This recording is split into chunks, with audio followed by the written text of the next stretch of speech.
to Unravel with Natly Denise.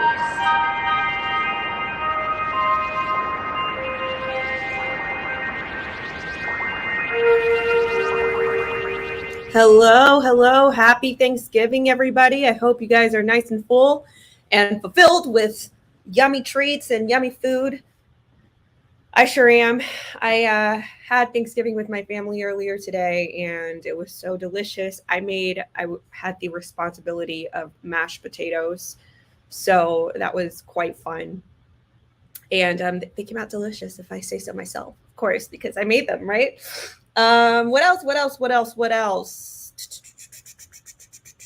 Oh, yeah. How about this? Natly Denise Cosmetics launches at midnight, 12 a.m. Eastern time. Do I have my cosmetics here? No, I don't. Oh, yes, I do.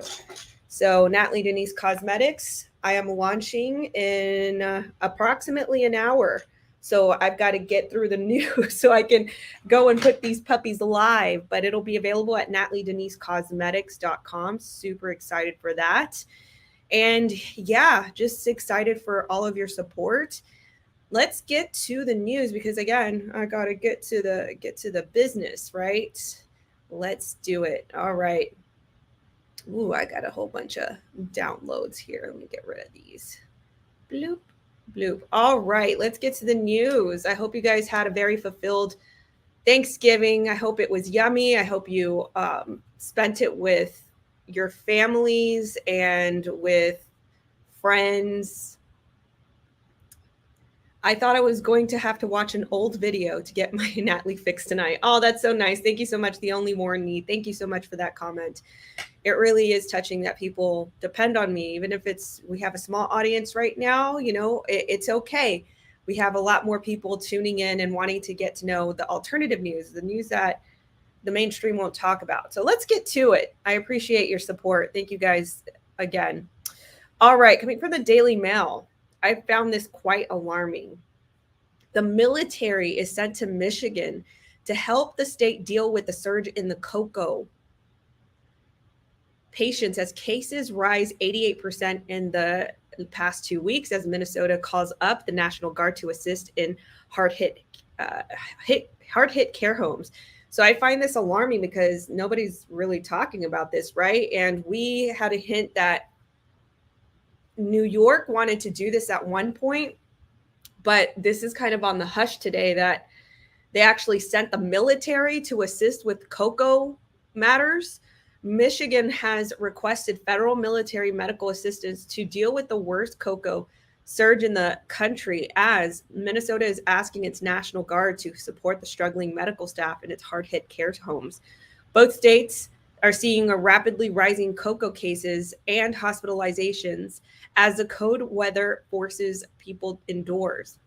Michigan is the current epicenter of the fourth wave, with cases up to 88% in the last 2 weeks, according to the New York Times cocoa tracking. Hospitalizations in Michigan have risen 48% in the last 14 days, and deaths 64%. Okay, first pause. This is what I want to know about this piece of news is what percentage of those people have the juice? You feel me? Like how many people have the dirty, have the juice? And it doesn't mention that. And I think that's a very important factor. And here it goes. Of 3,114 ICU beds in the state, 85% or 2,600 are occupied according to the state health department. Here we go. Nearly 58% of the residents over 5 are fully poked in the arm, below the national rate of nearly 63%. And the Democrat governor of Michigan, Gretchen Whitmer, has been begging her state's residents to take the virus seriously and get poked. So this is the thing, though, even numbers have shown that states like Texas and Florida have had a plummet in cases or hospitalizations. And this is despite our very relaxed cocoa measures. I'll call it that. So it's always these bluer states that have like these higher cases. And the whole thing about this story that really alarms me is that the military is sent. Even if it is medical military, it's just the fact that there is military presence there. Oh, thank you. So it's quite alarming that it gotten to this point, you know. And who's to say, since the military is already touching ground, since it's already hitting the soil in certain states, what more are they going to do? What more will they be ordered to do? Will they be ordered to give these poke in the arms for people who are not compliant? You know what I mean? Oh, so that's quite alarming. Kirsten, thank you so much for that Thanksgiving generous contribution. I really appreciate you. Kirsten says, happy Thanksgiving, Nat. Thank you so much. Thank you. Happy Thanksgiving to you as well. Pivoting to the next story, a little bit of humor, still coming from the Daily Mail. LA firefighter is under investigation and put on leave for wiping his butt with a vaccine compliance letter he received for not abiding by the city's cocoa poke mandate. A member of the Los Angeles Fire, sorry, that's funny. A member of the Los Angeles Fire Department, LAFD, is being investigated for allegedly dropping his pants and wiping his buttocks with a compliance letter he received for not abiding by the city's poke mandate. The LAFD member was being accused of the act of stentorians of the Los Angeles City, a group that represents Black firefighters. A department spokesperson confirmed Wednesday that the firefighter responded inappropriately for not receiving the letter. The alleged incident took place November 18th, according to a spokesperson with the LAFD. The department is aware of the seriousness of the allegations. Wait a minute. The seriousness of the allegations, dude. I listened to those words. The seriousness of the allegations of this firefighter wiping his butt with the mandate letter. No. Okay, I'm sorry, but that's hilarious. The seriousness of the allegations and took immediate action upon learning of this incident, said Cheryl Gutierrez, who would not provide any further details. Continuing on. The LAFD member is in question on paid administrative leave for the time being. The stentorians claim that the LAFD captain and chief officer saw the incident, which took place at the fire station at 69 in Pacific Palisades. Palisades? Yes. The LA stentorians are sickened and disgusted by this horrific display of unprofessionalism. The stentorian statement said, to date, we have not heard from anyone from the LAFD administration condemning this act of blatant disrespect and harassment. Gang, how is he harassing you is what I want to know. How is he harassing you? This is just a matter of opinion, in my opinion. He's just putting out how he feels about these mandates, these mandates in the city. I mean, the man, what if he, we don't know the full story. What if he ran out of toilet paper or something, you know? Who knows?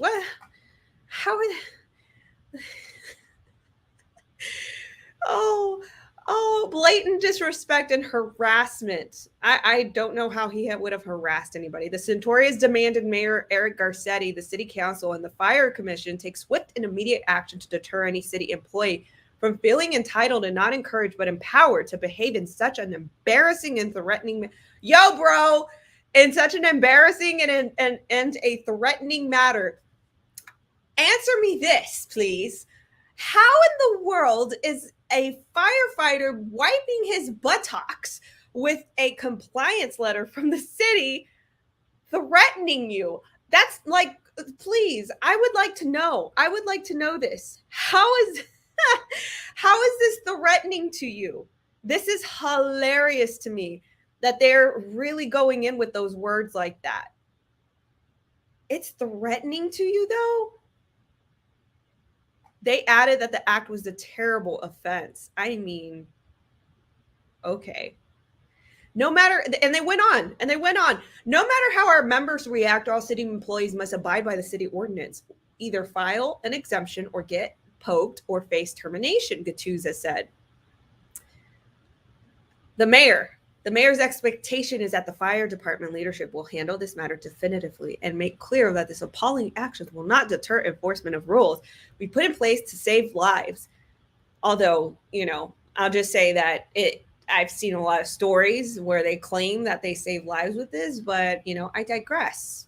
I've seen the contrary. And, I just see this as a power overreach if, stentorians or city officials are calling this, threatening. The act of literally wiping your butt is threatening. Literally wiping your butt with a compliance letter is threatening and offensive. It's an offense. I see this as a power overreach. You're not threatened by the fact that this gentleman wiped his buttocks with the compliance letter. You're threatened that people are visibly taking their own opinions and stands, and that it's becoming so public. When more and more people see this, they get more, I guess, inspired to do it themselves, not necessarily by wiping their buttocks with a compliance letter, but you know what I mean. This I see them as panicking because, we all know that there are many people who have the same sentiments. You know what I mean? But threatening behavior, come on. This man literally showed his ass to what he thought, how he felt, how he emoted at the requisition of getting poked. He wiped his butt with it. Pivoting on to the next story. This is coming from the New York Post, and I actually saw this the other day and I completely forgot about it, but this is really interesting. Ghislaine Maxwell's family appeals to the UN for her release from jail. You know what? I think I can actually switch this to the Daily TrafficK because I think that this has some good categorization in human trafficking news. So we're walking into the Daily TrafficK, trafficking headlines, latest news in trafficking. Let's go. Ghislaine Maxwell's family appeals to the UN for her release from jail. The UN? I had no idea that the UN had any authority like that. The UN? Interesting. You guys know any backstory on Ghislaine Maxwell and the UN? It's quite curious. She actually had an oceanic foundation organization where I just find it still very bizarre. But this oceanic foundation, she had a lot to do with, kind of intermingling with the UN. She was at a lot of events, a lot of speaking events with the UN. She was pals with a lot of officials at the UN. So this is a very curious story. It was called, what was it called? Terramar, I believe. It was an oceanic foundation. And the moment that Epstein was arrested and detained, she actually shut down Terramar. I think that's the name of the organization. She shut down Terramar's website like the day of.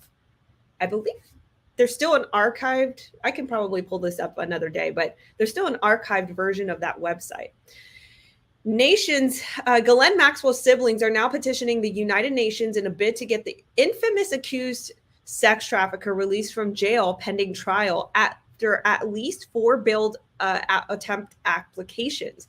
So Ghislaine Maxwell has tried over and over and over again to bail from this trial, to just escape this trial as much as possible. She's even put in petitions to not mention certain things, to keep certain documents under seal. Just very peculiar behavior for someone who would be innocent of everything, right?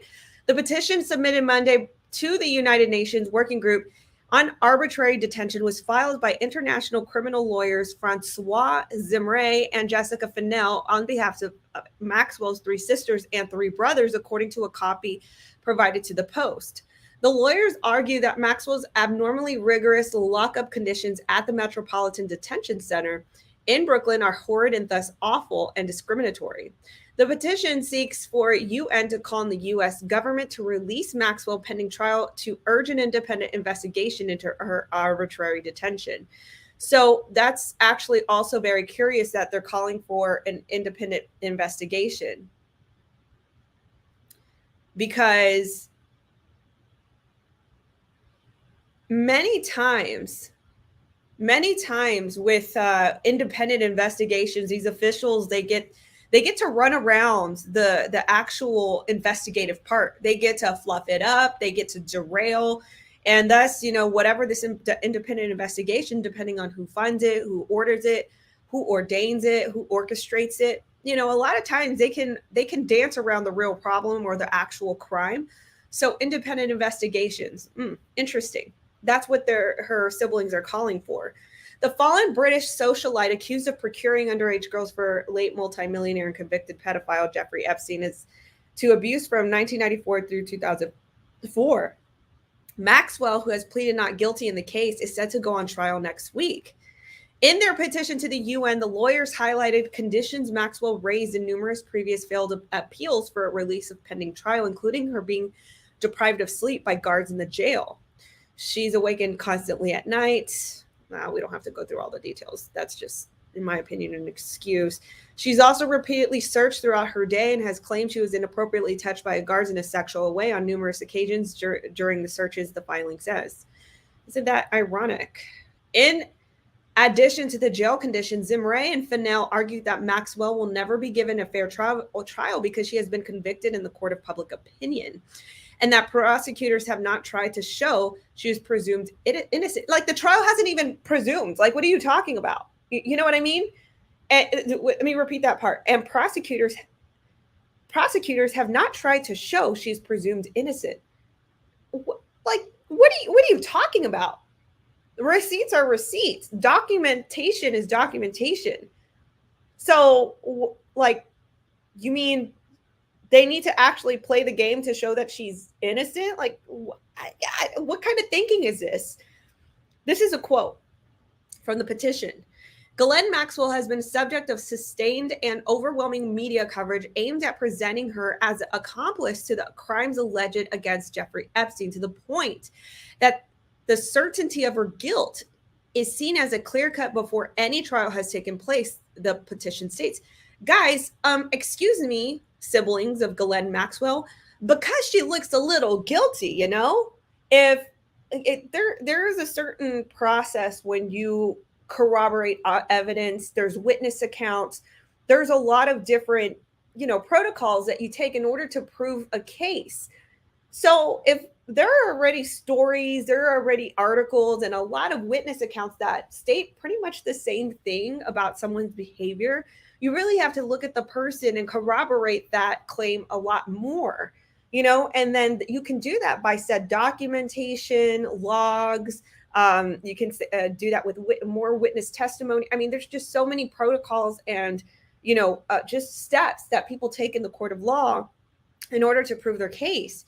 So if this has come out and records have been unsealed, what are you talking about? That we're not making her innocent enough? How does that make any sense to you? Not to me. It doesn't make any sense to me. Maxwell was arrested in July 2020, has been held in MDC since her transfer to New York from New Hampshire. So I just find, but the whole thing is the UN. Like, why are they pleading to the UN? Why are they pleading to the UN for any sort of help? I just find that very strange. Let's see what you guys have to say. Her family has some balls. They sure do, Jason. That's what Jason says, that Ghislaine Maxwell's family has some balls. They sure do. They have the audacity, gall, and balls to try to just paint her as this innocent person. And look, we will, everybody is innocent until proven guilty in the court of law, but there have already been witness accounts and documentation that have showed, and that's why they say the public opinion, blah, blah, blah, it's not fair. Well, excuse me, sweetheart, but this is documentation that is concrete and it's come out. You and Tree of Logic are two of the most underrated podcasts on the internet. Happy Thanksgiving. Thank you so much, Shannon, for that. I really appreciate that. And for you listeners on audio podcast, please give this podcast 5 stars and recommend it to a family member or friend. I'm surprised that Nat doesn't have any moderators. Well, it's Thanksgiving today, so I assume they're with their families, and it's it is what it is. All right, pivoting on to the morning call, where the headline reads, human trafficking lawsuit alleges Mennonite boys were held for forced labor, suffered abuse on Pennsylvania farm. Mennonite, for those of you who don't know, because I had to look this up, Mennonite boys are sort of like Amish. They're like a certain Christian, I guess, denomination. So yeah, think of them kind of like Amish, like an Amish sect. Mennonite boys and young men were made to do unpaid labor, deprived of food and schooling, and subjected to physical abuse on Pennsylvania farm, where families in a conservative offshoot on the Mennonite church sent troubled youth, a federal lawsuit alleges. 2 former residents of Liberty Ridge Farm in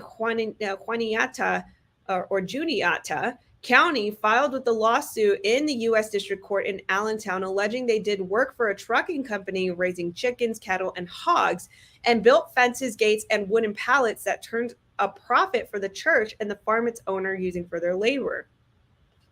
How do I get this out? Here we go.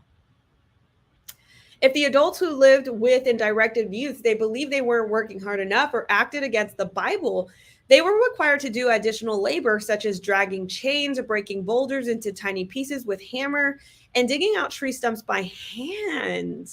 Okay, that seems a bit intentional that these people would do this, that they would make these boys do this. Sometimes the boys and young men were not allowed to eat or were put on a diet of rice and beans until the tasks were complete, the lawsuit alleges. The adult mentors would also physically restrain the youth, with multiple adults holding the residents face down on the ground with their arms and legs held behind their backs in a hog-tied position. The mentors also used zip ties to restrain the residents and drag them around, the lawsuit alleges. The plaintiffs, now adults living in New Jersey and Missouri, filed the suit to ensure that the farm is closed and other youths are not subjected to treatment they claim they suffered, attorney Renee Franchi said. The suit names the defendants in the Eastern Pennsylvania Mennonite Church, the church's mission, Liberty Ridge Farm, and the farm's owner, Nelson Martin. It alleges they violated the Federal Trafficking Victims Protection Act, the Racketeering and Corruption Act, and Pennsylvania law against human trafficking. Under the RICO and Pennsylvania human trafficking law, the men would be entitled to 3 times their actual damages if a jury finds the defendants liable. Efforts to reach Martin, whose address is in Richland, Lebanon County, and leaders of the church based in Ephrata, Lancaster County, were unsuccessful. A spokesperson for the Pennsylvania Department of Human Services said it had no records of licensing involvement for the facility. Franchi said to the men, who are identified only by their initials in the lawsuit, are only 2 residents of the farm, which housed about 6 youths at the time, opened in 2011. We believe it's likely that there are many boys and now men who were there. We strongly encourage them to come forward, Franchi said. She said her clients were pressured to not file the suit, and she believes that others would likely experience the same. There have been threats made by members of the church to at least one person involved with this case, she said. According to the lawsuit, Liberty Ridge Farm is situated on 80 acres of Fayette Township, about 40 miles north of Harrisburg. In addition to a house, there are buildings for animals, gardens, and a workshop for building pallets and fiberglass gates. A trucking company also operates from the property. The suit alleges that Eastern Pennsylvania Mennonite Church directed Nelson and activities at the farm. Residents and their families are told that Liberty Ridge is an intense spiritual atmosphere for the purpose of effecting social and behavioral changes in the lives of troubled boys in structured, closely supervised home-like setting, the suit says, citing a church publication. Families who send boys and young men to live on the farm pay about $2,300 a month for them to live there, the suit says. Residents work every day except Sunday, arising before 6 a.m. and working until sundown, only breaks for meals. Many of the school-age boys in Liberty Ridge did not receive schooling, the suit alleges. Every resident had a mentor who was a young man who considered to be in a good standing within the church. Residents are required to be with their mentors around the clock, including when they were sleeping, the suit alleges. The mentors are supervised by a house parent who reported to Martin at the church. So I just want to pause here. We very rarely see anything being talked about with boys and men, in the trafficking world. But a lot of times when they are involved, and it's not always just labor trafficking, but a lot of times it is labor trafficking. Why a lot more men and boys don't come forward, I don't know the 100% answer. But when this does happen, it's very important to report out this story because, again, this does happen to men and boys. It just doesn't get talked about. And another thing that I want to mention is the part that I just read here, where it says that they had a mentor. Every resident had a mentor who was a young man considered to be in good standing with the church. They were required. So these boys were required to be with the mentor day in and day out. Ooh, I turned off my microphone. I got a little too excited. Day in and day out.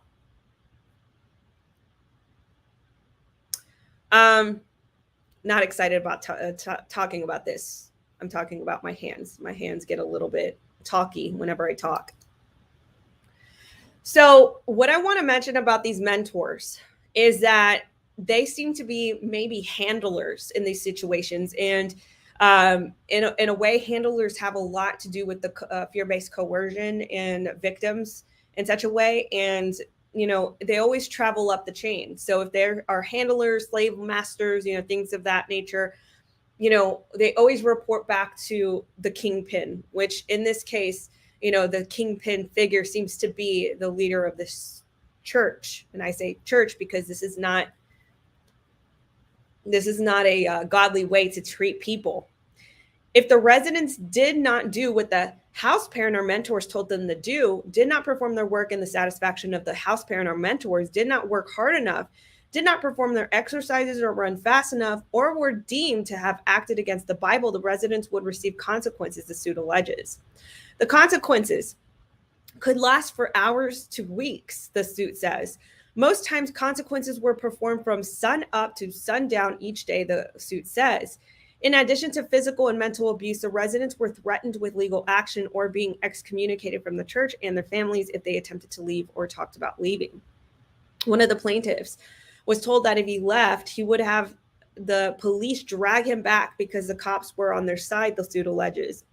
The man was also told that he would not be required to pay Liberty Ridge while he was there, but when he escaped, he learned the church had required his family to secretly take all of the money saved in his bank account and turn it over.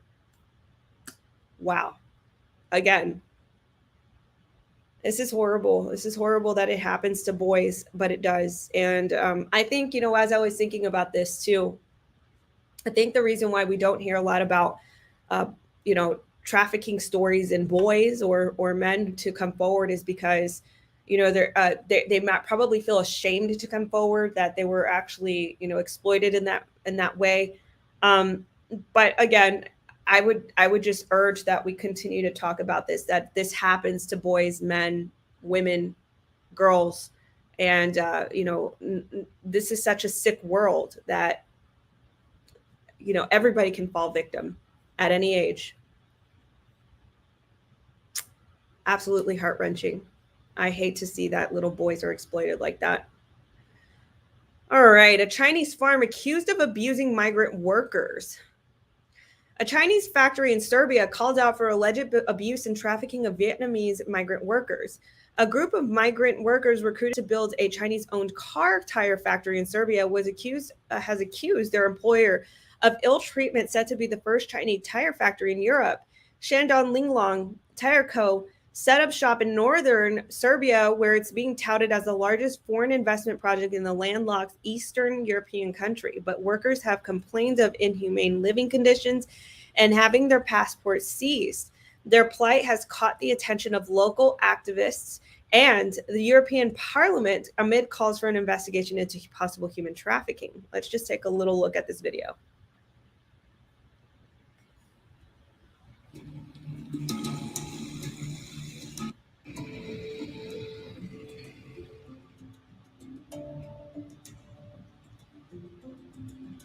So I'll just describe it here for the listeners. So this looks to be a factory of some sort. And from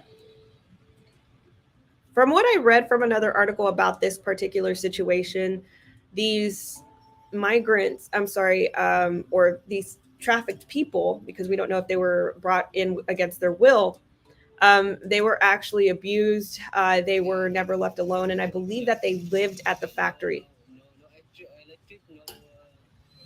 No water and no salary.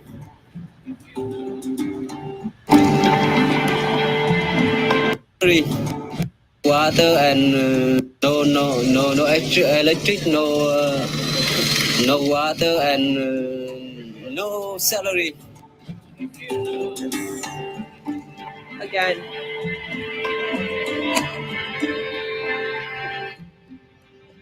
about 100 Vietnamese laborers went on strike, saying that they were abused. Some of the workers were repeatedly fired, catching the attention of European Parliament. Witnessing the breach of human rights right now because the Vietnamese workers are living in terrible conditions. Their passports and their identification cards are being taken by the Chinese employers. They've been here since May of this year, and they received only one salary.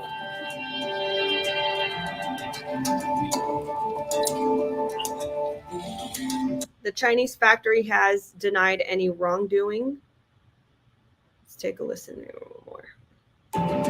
Activists called for human trafficking probe, accusing the Serbian government of being blind. So there you have it.